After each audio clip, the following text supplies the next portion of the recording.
the Night Cage. Now, this is a great cooperative game, especially timed to play around Halloween or games that are themed after horror or, lights out. The whole theme of this is you are trapped, lost souls in a labyrinth of darkness, and your pawns, your little piece, is actually like a little candle.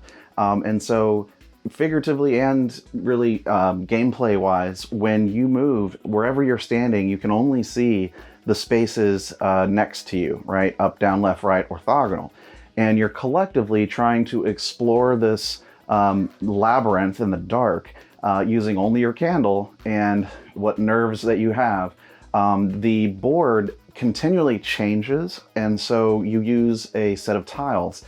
Mixed into those tiles are gates and keys, as well as monsters. Now, there are several monsters in the game that you can use, but you only really choose one monster type every time you play, so it's going to change up a little bit.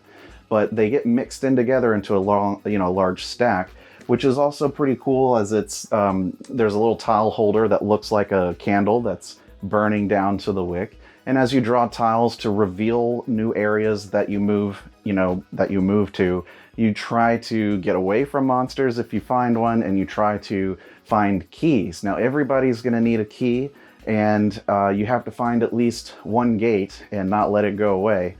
There's a certain limited number of keys and a limited number of gates in that tile stack. So collectively, if you end up letting too many of those, disappear, and by that I mean you've moved away from the tile so that it's no longer lit up by you or another player. If too many of them go away, then you're doomed and you're never going to make it out. So there's a lot of tension in this, but it's very fun. It's I'd say it plays in about an hour, maybe less. I highly recommend it if you like looking for cooperative games on a spooky theme and something where you never know what you're going to get.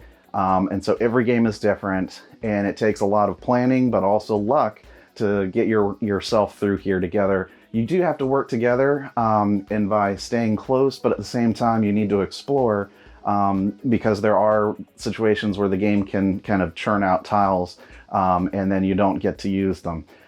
There's a lot to like here. It's a fairly recent game by Smirk and Dagger games, and I just recommend it. I mean, it came out in 2021, and it's a lot of fun. 1 to 5 players can play this, and I believe there's also an expansion available for the Night Cage, so definitely check those out.